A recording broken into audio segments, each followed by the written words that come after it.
Hi, ladies and not ladies of KanDDDinsky. Welcome. I'm Romeu. I'm doing a full-day track here of talking about philosophy applied to tech. And I am using this scholarly draw to do all my notes of my talks. You can use the QR code here to come and you can see the notes of the previous talks or the future talks, things like that. You can, of course, add your own notes to it. And you can correct my typos. There will be a lot of those. So if you want to correct my typos, you can go there and correct my typos directly. Don't worry. Just feel free to use or not. Not forced to go there either. Let's start. So we're here to talk about Bourdieu's social theory applied to tech. Yeah? Have you ever heard about Bourdieu? Oh, wow, 3 people. Wow, it's got 4 people. 4 people. So let's go there. Bourdieu social theory applied to tech. Yeah. If you only keep one thing from this talk, a single thing from this talk is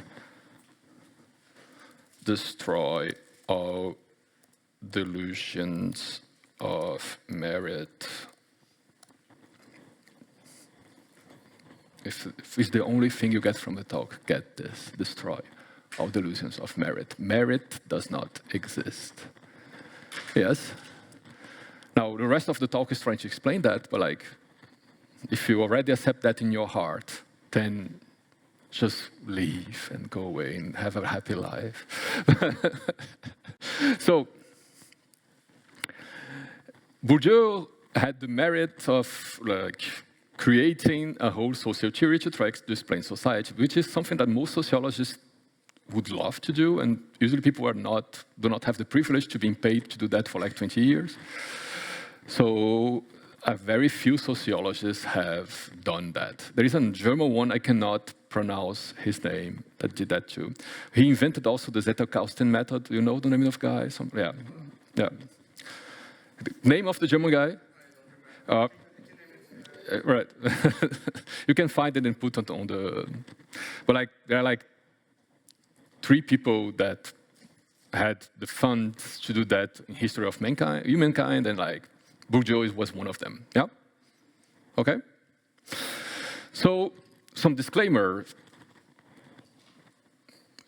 Disclaimer number 1, it is a model of society. All models are wrong, some models are useful, right? So, because what I'm presenting is a model, of course, it does not work exactly like that all the time. It's not possible to create a model of the whole society that just works all the time.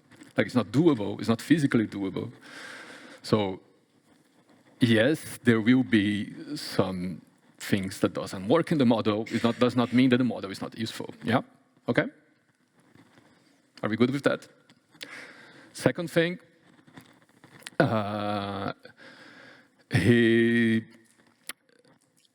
this talk contains no solutions. Just spoiling this right now. I mean, we're talking about the problem. It does not talk about solutions to the problem. You may be frustrated about that, but I will explain in the end of the talk why I do not talk about solutions. It's very important to the Bourdieu model itself that we don't do that. Yeah? Okay? Are we good? So, third disclaimer, Bourdieu loved using fancy words. Just giving you that right now. So, Bourdieu social theory. I'll explain Bourdieu social theory by some slices of it, because explaining the full Bourdieu social theory will take years. And people have wrote a lot of books on that, so this is like a little synthesis to you, okay? Just to get a grasp of it. And in this little synthesis, I will take attention to 3 specific parts of Bourdieu social theory. Are you good? 3 specific parts are, one is symbolic violence. Again, his name, not mine, did not invent it, he did, yeah? Fancy names, fancy names. Symbolic violence, then there is cultural and social capital, fancy names. Then there will be a little bit about corpus and access, fancy names. And after I went through those all three, I will try to help you see the connections between that and tech. How about tech? Okay? That's on the menu. So, this presentation will contain typos. Symbolic violence, right. So, for Bourdieu, symbolic violence is a violence we do to ourselves.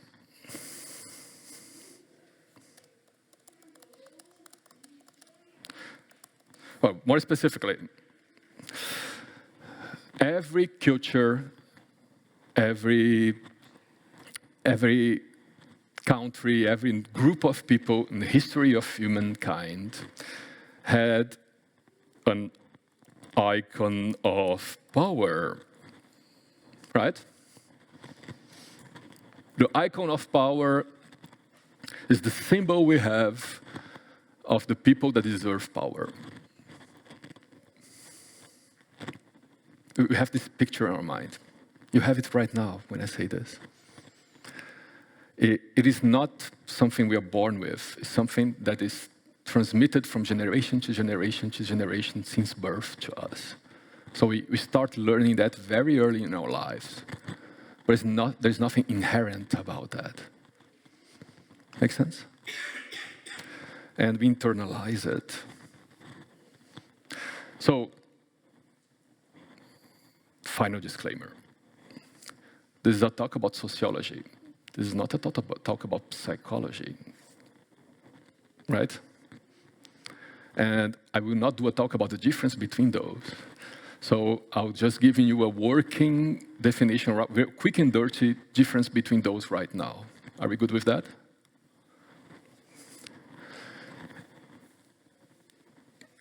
Quick and dirty difference between sociology and psychology. Scale.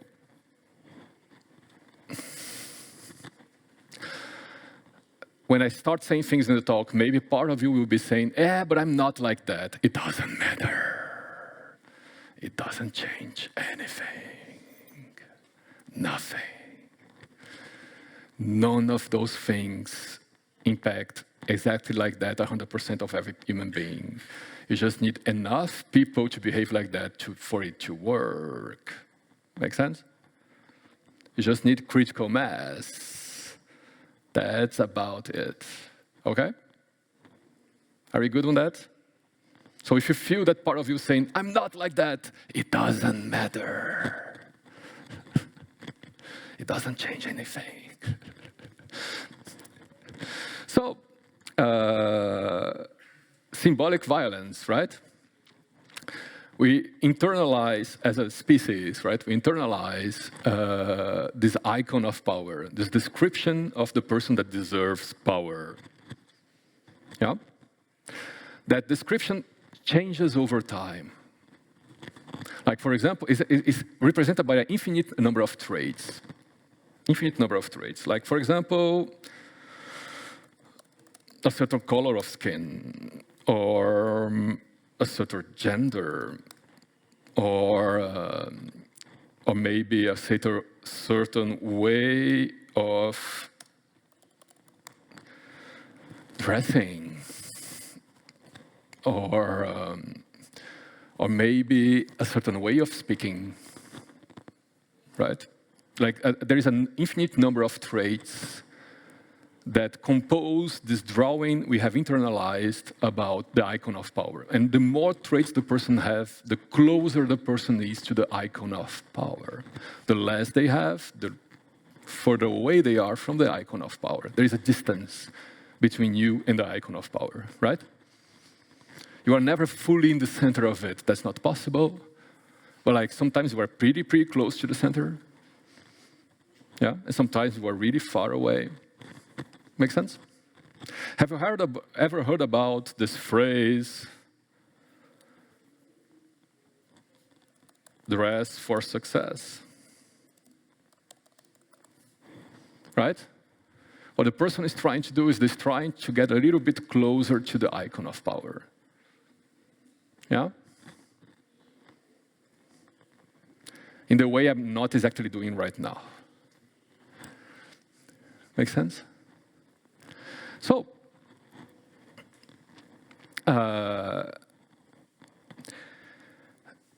this by itself is not symbolic violence. It's just the distance between you and the icon of power. Yeah?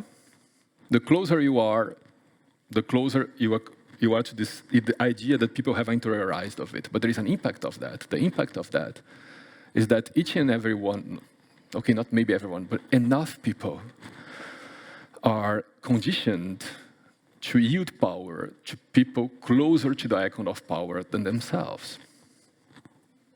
That's a mouthful of a phrase, so I'll write it down, right?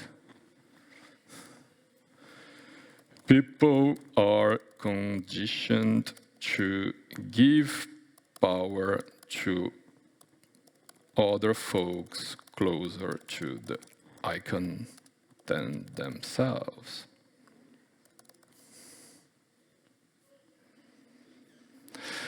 Otherwise, saying otherwise, when you look at somebody, that person is a little bit closer to the icon of power. Maybe they're a little bit more fitter. Maybe they're a little more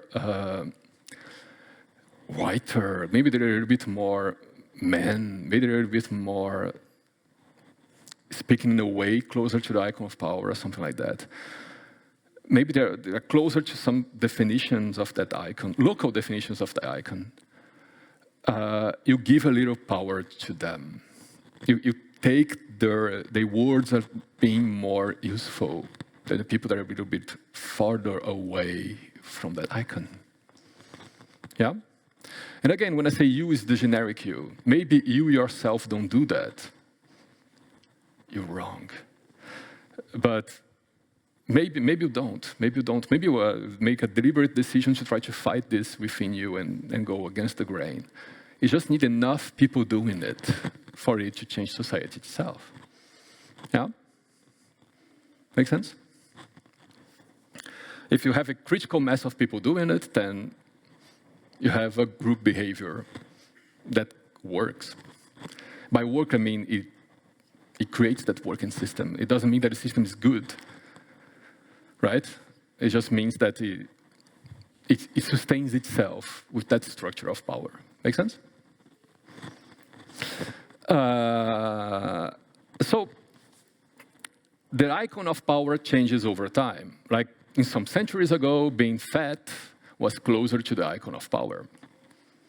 Yeah? Today, being muscular is closer to the icon of power. Yeah? Closer doesn't mean not mean necessarily in the middle or things like that. Just like generalizations when I say it, and I say exactly like that, but like, makes sense? So icon of power changes over time. It is a dynamic thing and relates to people we have seen having power before. Yeah? Yeah? Yes? Ask a question. What changes the icon of power? Like it evolves by like, because the icon of power is very related to people we saw with power before. It changes about how those people themselves change their own way to represent themselves, right? Yes? The icon of power is dependent on the context. Yes. So, yeah. So there is a icon of power for society itself, but of course, there are icons of power that are local to some groups, right? Of course. So the icon of power within developers is a little bit different than the icon of power of general society, which is a little bit different about the icon of power within dance groups or something like that, right? Okay? You have a more general icon of power, you have local icons of powers for specific communities, and that's also very normal. Yeah? Make sense? So, Bourdieu was not saying having the icon of power is bad or good. Bourdieu was saying it is basically we never, up until now, managed to do anything else than that in the whole history. We always end up creating icons of power and adhering to them, right? He was talking about consciousness of that. Is a statement of an observation, is not exactly. But he was saying symbolic violence itself, then that's an oppression. Symbolic violence is not the icon of power, is the yielding, the giving power to the icon of power, people closer to the icon of power, yeah?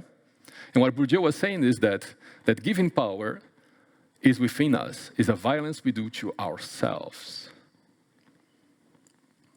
We give the people closer to the icon of power over us. Yeah, he's not saying it's our fault. He's saying we do it. Yeah?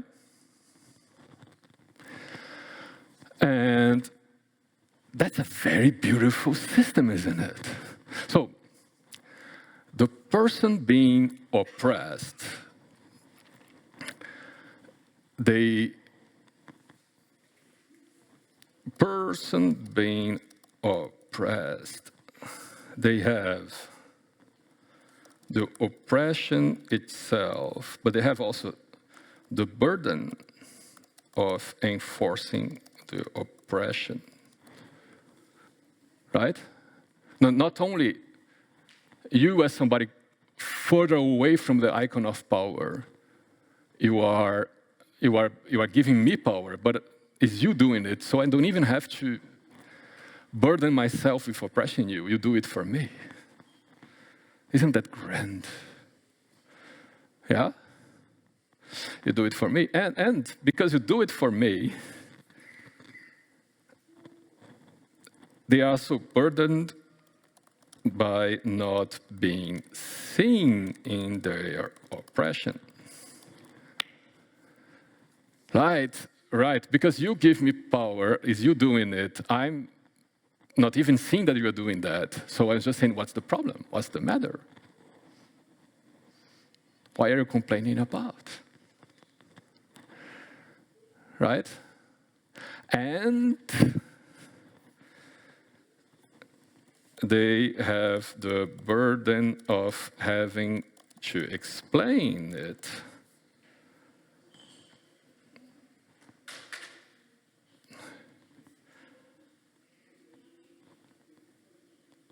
While not being believed.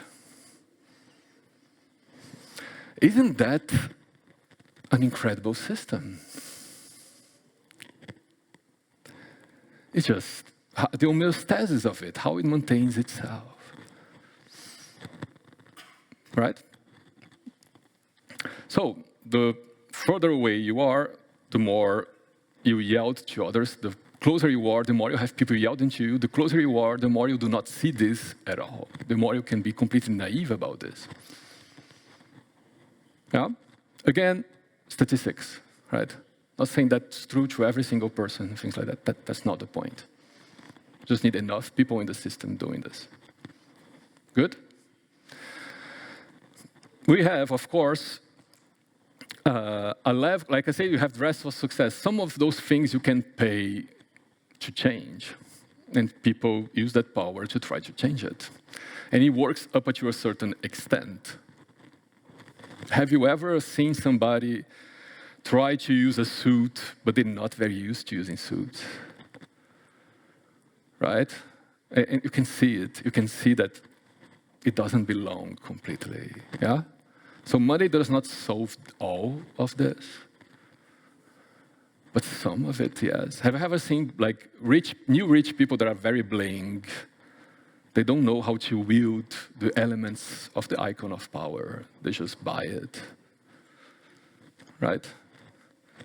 Coco Chanel would say, before I leave the home, I look myself in the mirror and I throw away one accessory. Right? Whereas a rapper that just got her first paycheck doesn't do that at all. Yeah? Are we good? Good. So that was symbolic violence. Let's go from symbolic violence to culture and social capital. So that's quicker, that's easier. Bourdieu would defend that, I'll start with cultural capital, that culture works in a capitalization way, pretty much like financial capital could work. The most culture you have, the easier it is to get culture. And the most culture you have, it opens doors to you. Yeah? Make sense? Have you ever been, do you live in a city that has a lot of museums? Yeah, some of you. Have you ever been to a museum in such a city? Yeah, okay. Have you ever been in a museum in such a city and told yourself, I don't get anything here? Yeah? Yeah, some people start raising hands now and did not raise the two questions before. This always happens. I find this beautiful. It ties into the cultural capital problem. And so what happened there is that the museum, because there are many museums in the city, the museum just tells themselves, oh, people that don't have enough knowledge about this, they can go to another museum. Because the city has a lot of museums. That happens less in a city that doesn't have a lot of museums, right? They go through more effort to do otherwise. And so it becomes you must be this tall in cultural capital to enter, right? You have to have this much for this to make sense. And the more you have, the more you make sense. But like, you have to need this much for it to make at least any sense at all. Make sense? And we all do that all the time. Let's talk about that. So, cultural capital, when you look at somebody and the person seems to have more cultural capital than you, you have this measure in your head. Again, not everybody, not all the time, just enough people. But you have this measure in your head of looking at people and perceiving the people with more cultural capital. For example, people that come here and talk about Bourdieu, to perceive them as being better. Perceive them as being more deserving of power than you. You see a smallness in yourself when you discuss with people that you perceive as having more cultural capital than you. And you perceive people that having less cultural capital than yourself as being less better than you, being less deserving of power than you. I don't say that everybody does that, but enough people do that. And when you look at two people discussing, right, and you perceive one as having way more cultural capital than the other, you tend to perceive the one with more cultural capital as being righter. They're a little bit more right. Even if we are talking about a subject that is the subject matter expertise of the person with less cultural capital. It's just that what other persons seem more cultivated. It's about it. Make sense? We have that idea, not every time. It doesn't need to be every time. It doesn't need to be with everyone. It just needs to happen enough for it to make a difference in society itself. Yeah? Make sense? And not only that, but belonging change. You tend to want to be friends and be with people of a cultural capital around yours. More than yours, equal than yours, a little bit less than yours, not a lot less than yours. Because explaining things to people all the time is a problem. Because we have ways of measuring super quickly that people have cultural capital. Yeah? Makes sense when I say that? And again, people said before, yes, the icon of power is general to society, but also per groups.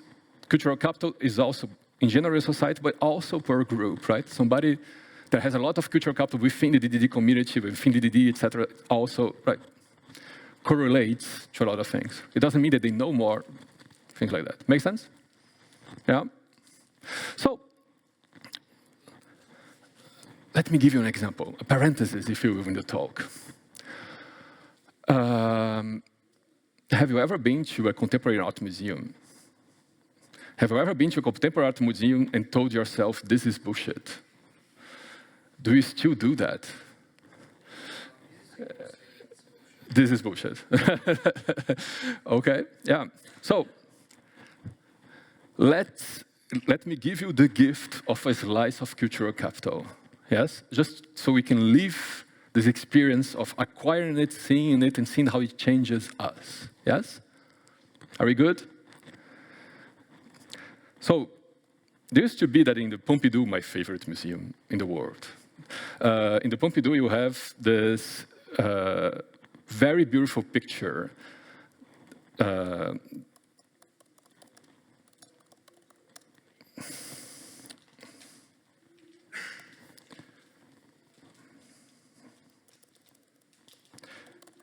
It's very difficult to Google because the name of the piece is untitled. And, and it doesn't help to find it. Yeah, here, right, accept. As you can see, Untitled is composed of 3 white canvases. Such an amazing piece of art. And I love that piece of art. I would love to steal that piece of art from the Pompidou. If someday it gets stolen, know that it was probably me. And so this is no longer because they switch around, but this was near the entrance of the Pompidou itself, of the modern art, contemporary art, modern art part of the Pompidou itself, right? And how many people per day do you think that went in front of that piece and said, this is bullshit, in a given average day?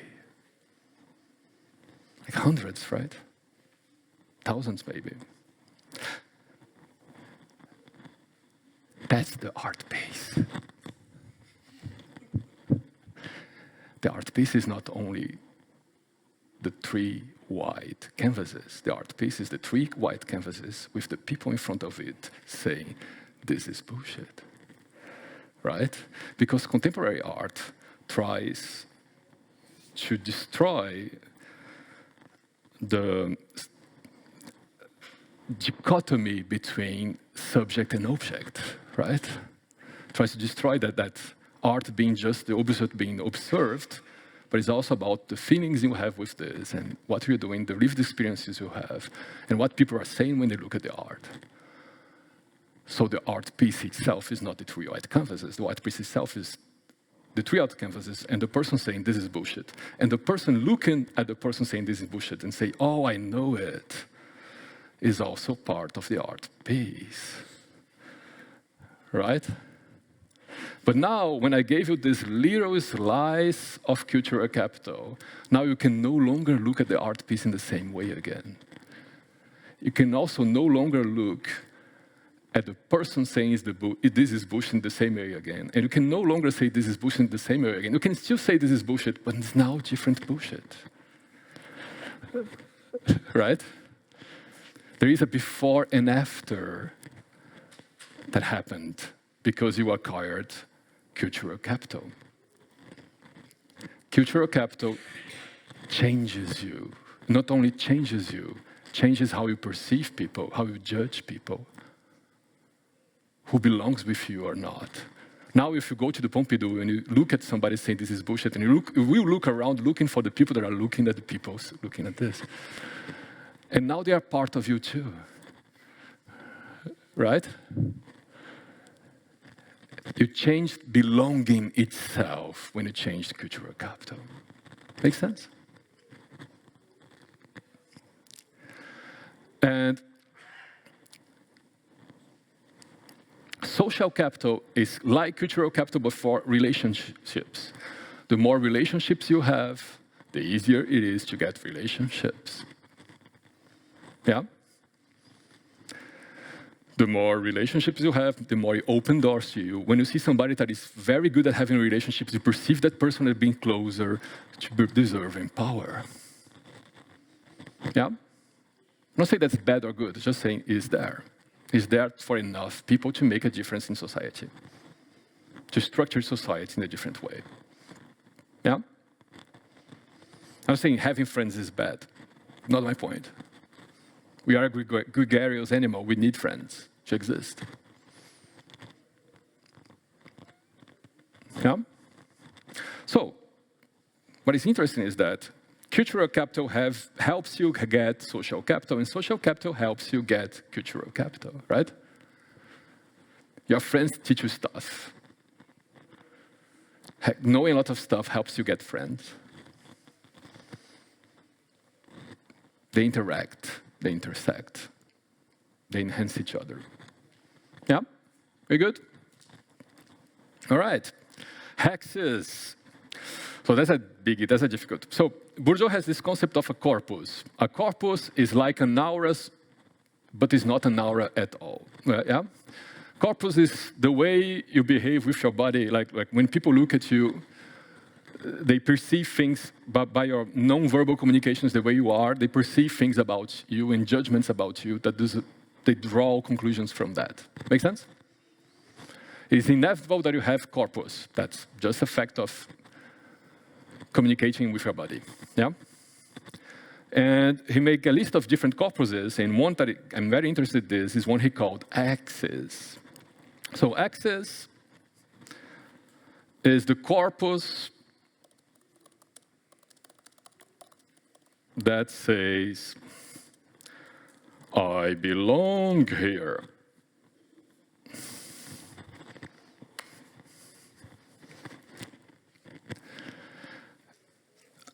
So,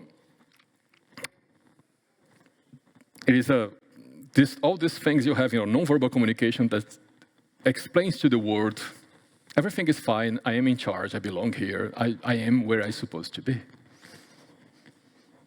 Right? And the thing is, hexes is to self-confidence like temerity is to courage. So, courage is you have fear and you brave your fear, yeah? Bravery requires fear.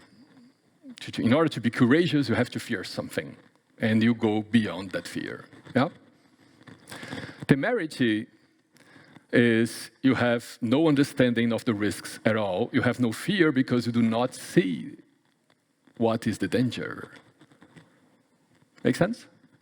A baby is an incredible danger to themselves because they are temerary.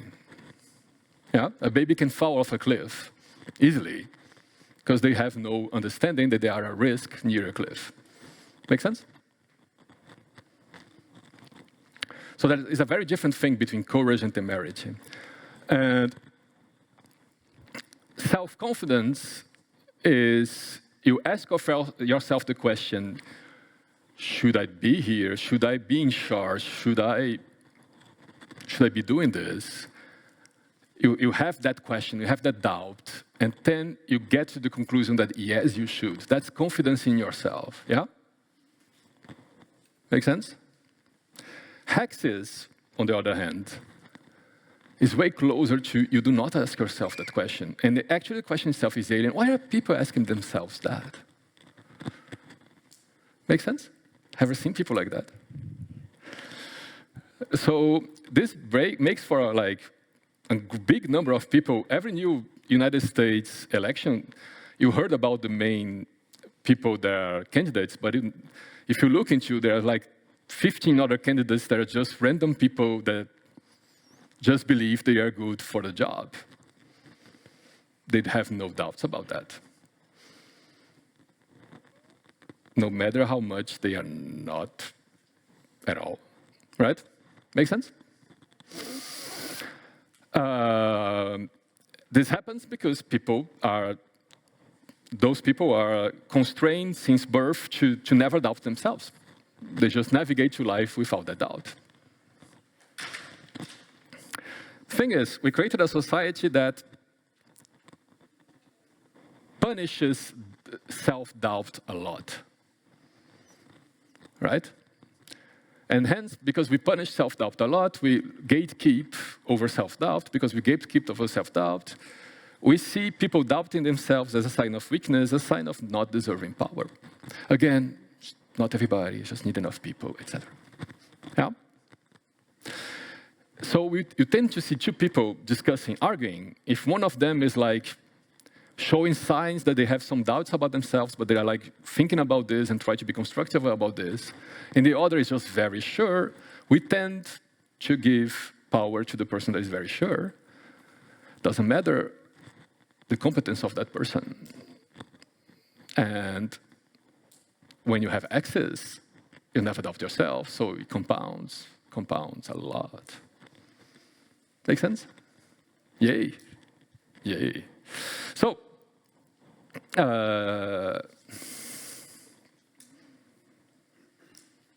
it compounds a lot.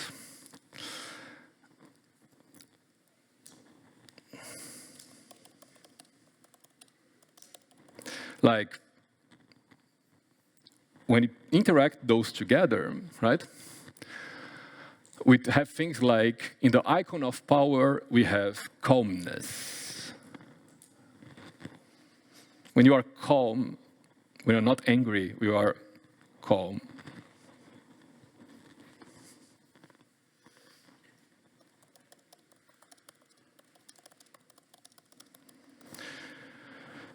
When you are calm, you are perceived as being more right. Whereas somebody that is under emotion is perceived as being more wrong, right? And somebody that is being oppressed tends to have a lot of emotions about this. Somebody that is oppressing, but not having a lot of knowledge about being oppressing, tends to be very calm about this, which is a neat coincidence, isn't it? Right? You have the luxury of being calm a lot more when you are very closer to the icon of power, when you have access, when you have cultural capital. You have a life that could be way less angered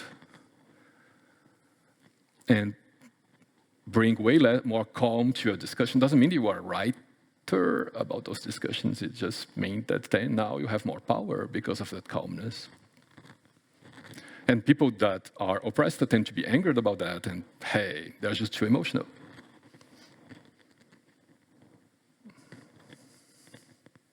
Yeah? Yay. Yay. So, when you put it all together, those all interact. You have access, you have cultural capital, social capital, you have the icon of power and the symbolic violence we do to ourselves in front of it. When you put this all together, and many more, like Bourdieu did not stop at those three, just the three I picked for the talk. When you put this all together, you create a lot of differences between people, yeah? Make sense?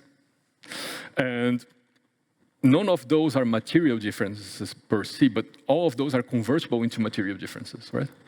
You could be very poor, have all that, and get a lot of more money, way more than people that are very poor from the start and don't have all those things. What Bourdieu was saying is that measuring only money is not enough. Those measures there become very important because they structure power, yeah? And they structure power, even people that supposedly have the same salary in the same team or something like that. Make sense? And with that in mind, let's talk about merit. Who here is in the 1% richer of the world? Okay. Well, global 1% richer. Who here? Nobody? Nobody? One person? One person? I am. So, let's discuss that. Global, not local. I'm not talking 1% richer of Germany or France. I'm not talking like globally, right? Because being the richer between the richest, that's harder than being the richers globally, yeah? Two different measures. Are we good? So, There is a book, not the series, the book, the Haves and Have-Nots book, not series, by Branko Milanovic. I hope I'm not destroying the guy's name. Branko Milanovic worked at the World Bank, right? World Bank, know about that? World Bank, yeah. World Bank, and he was the chief of the economists that did the only major study of global inequality that I know of. I don't know any other, so I just have that one, right? Okay. It was 2011, the results, so inflation probably has come into since. I don't have 2024 figures, I only have 2011 figures, yeah? The team's conclusion is to be in the 1% richer, 1% richest. What you need, you don't need any capital, right? Zero capital. But if your salary is at least $32K before taxes annual, you are in the 1% richer. Who is in the 1% richer of the world? Yeah, welcome. Welcome to the caste system. It doesn't mean that you are specifically rich locally, right? It just means that there are a lot of poor people in the world, yeah? Are we good with that? No, I mean, is the statement sound?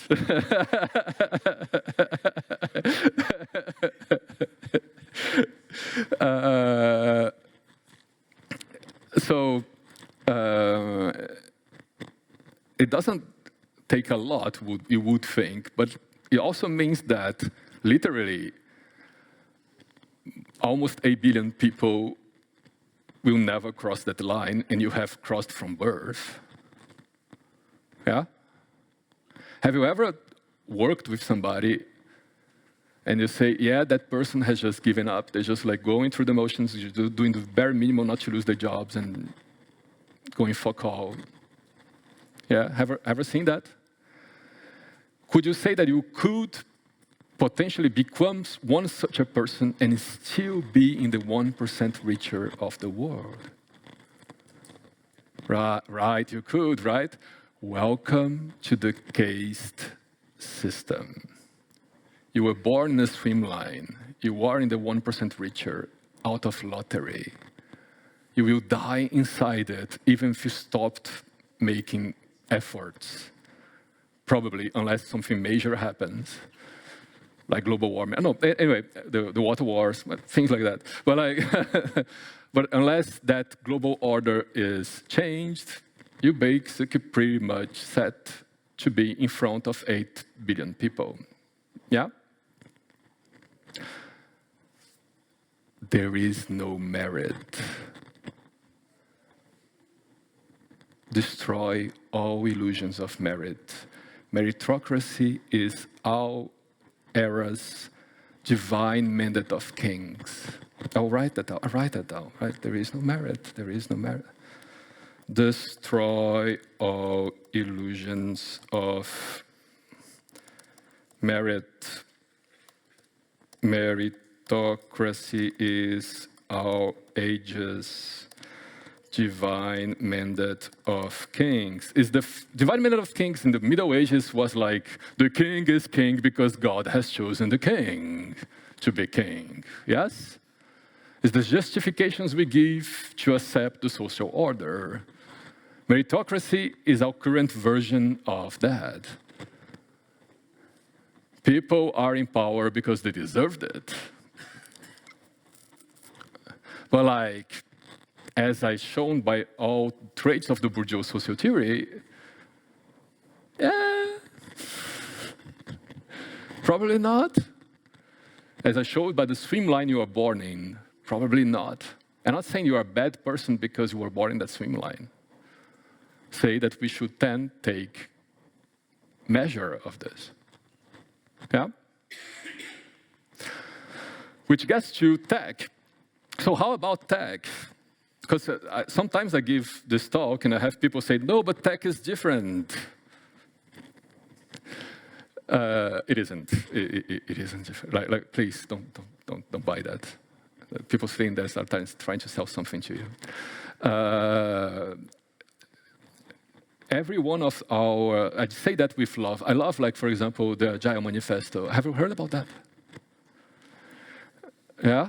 And it was created by 17 men of the same age and social status. Like, they're very different from each other. Like, there are two fascists in the middle.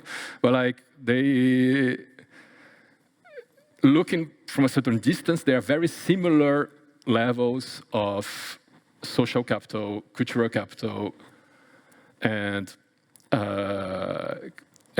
access and everything else, right? What is the chances that such a group could have created a series of methods that is adapted to those problems I just talked to you about? Like, they can't.